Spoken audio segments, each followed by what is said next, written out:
Hi everybody! If you're feeling bored during coronavirus, I wanted to read through a poem with you and give you some analysis, which is always really fun. I mean, who doesn't think it's so interesting to tear down a piece of literature and figure out how it applies to us? I think it's great. So this is Prendimiento de Antonio el Camborio en el camino de Sevilla, The Taking of Little Tony Camborio on the Seville Highway by Federico García Lorca. Antonio Torres Heredia, hijo y nieto de Camborios, con una vara de mimbre, va a Sevilla a ver los toros. Little Antonio is walking on the road from Camborio, and he's walking with a walking stick made of willow. And a walking stick is a typical gypsy tool, of course, but a willow one, well, maybe that exemplifies his status and prestige among the gypsy community, himself still being a young man. Moreno de verde luna, anda despacio y gorvoso. He's walking lightly, He's just having a good time along the path. Sus empavonados bucles le brillan entre los ojos.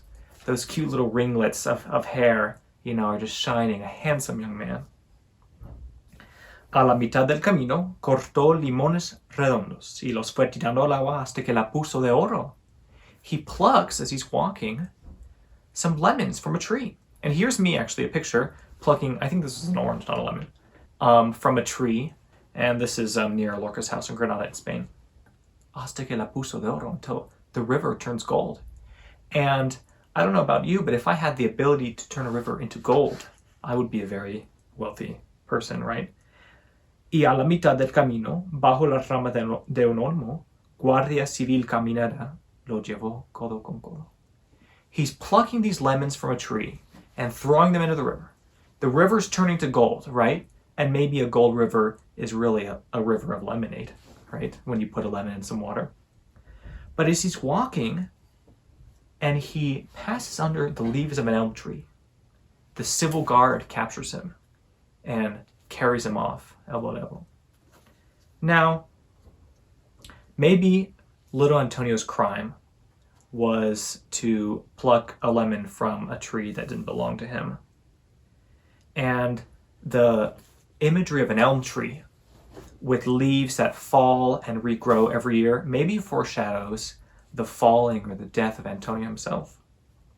Now, typical of a Romance-style poem, which were given back in the day by minstrels in the king's court, and passed orally between minstrel, and some of these people passing the poems would forget a line or add a line or kind of modify things. And so a typical attribute you see in poetry like this, or in romances and ballads like this, is a fragmentation. All of a sudden you reach the climax of a story and then you lose your spot.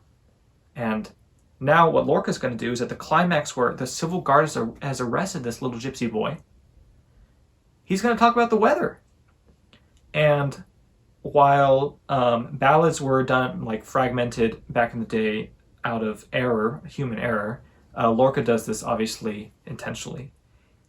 So they carry him off by the shoulders or by the elbows. And then, el día se va despacio, la tarde colgado un hombro, dando una larga torrera sobre el mar y los arroyos.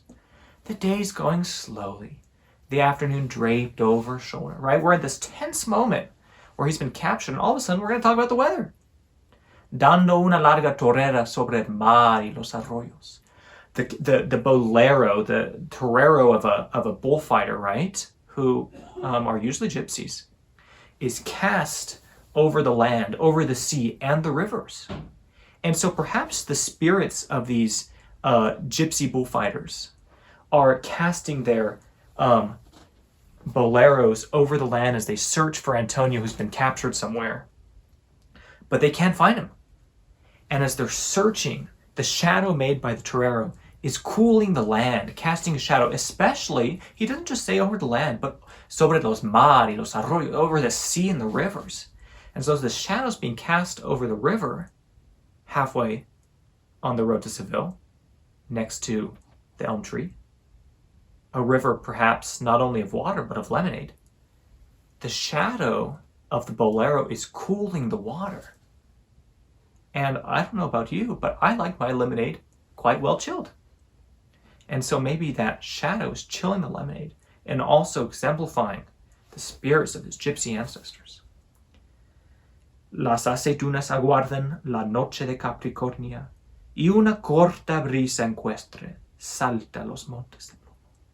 We see this divergence, these opposites of the short breeze, the equestrian breeze, like a horse jumping over, it is a light breeze contrasted with the lead mountains. Now, who's the light one? It's Antonio, the carefree young man with his ringlets, his beautiful hair and green eyes, olive skin, contrasted with the lead mountains, the civil guard, the fascist regime, right? The oppressive government.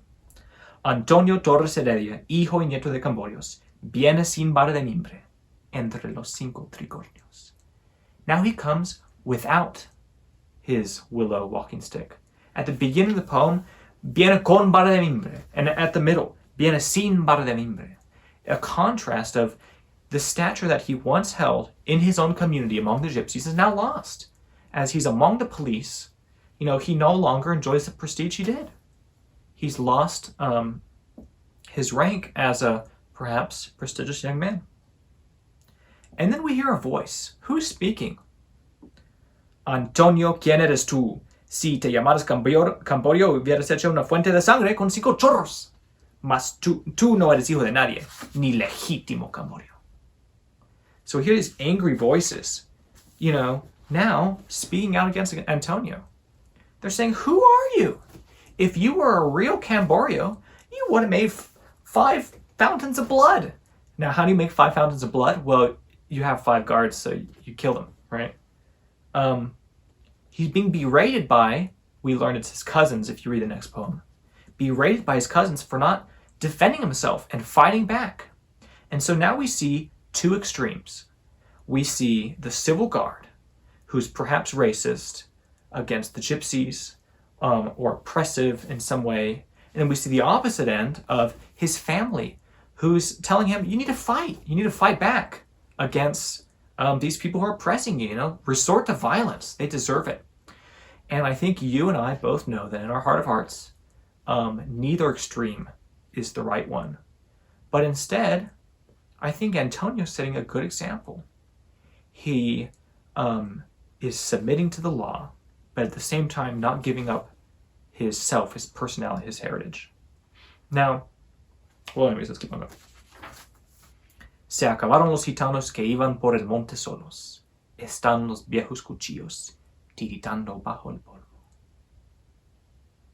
The old knives are shivering under the earth.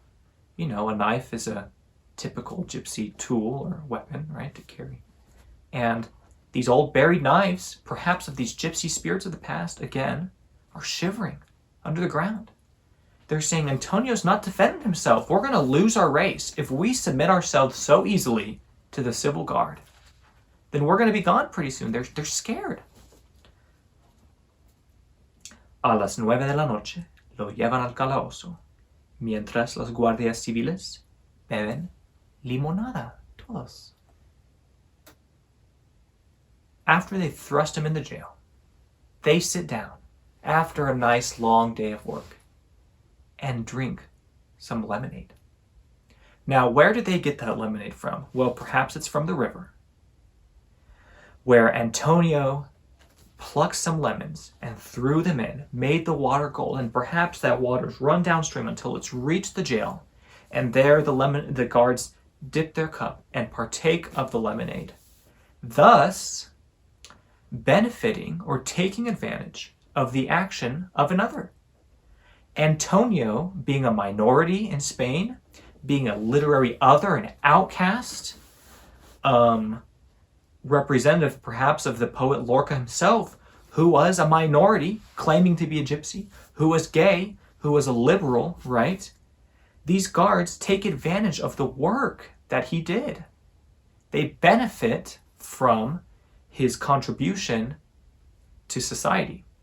And so I think Lorca's point here is these guards who are against Antonio, who've thrown him in prison, are benefiting from his work, right?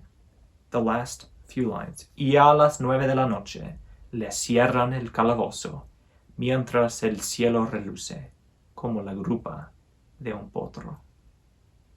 While the moon shines like the haunches of a colt, which is to say, like the moon shines, like not shining. You know, the moon was not shining. I don't think the butt of a donkey was meant to be a romantic image. What Lorca's saying is there's something wrong here. The moon's not shining at night, and if it's shining, it's a really ugly shine. Something wrong has happened. Somebody's been oppressed. Somebody's been taken advantage of. And so I think Lorca's poem here, talking about the value that Antonio's lemons add to the river, and here's, this drawing was done by Lorca himself. Here's another one. I picked this up in Spain, a little notebook, his drawing of lemons, a common theme in some of his other works. You'll hear about lemonade. The way that Lorca adds value to society as a minority is simply taken advantage of and disregarded. And so the lesson for us, I think, today is we will have others in our society. The same way that Spain outcast their Jews who made all these mathematic advancements, the same way they outcast the Moors, the Muslims, the Arabs who built this beautiful architecture in the south of Spain, right? The same way that they've done that, sometimes we cast out the minority. Sometimes we cast out the underdog, the disadvantaged, the other, right? The literary other, because they're different from us and we don't really understand them.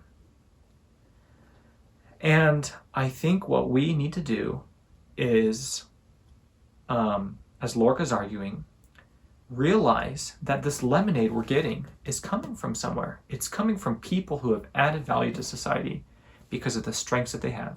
You know, everybody on this world has strengths of their own.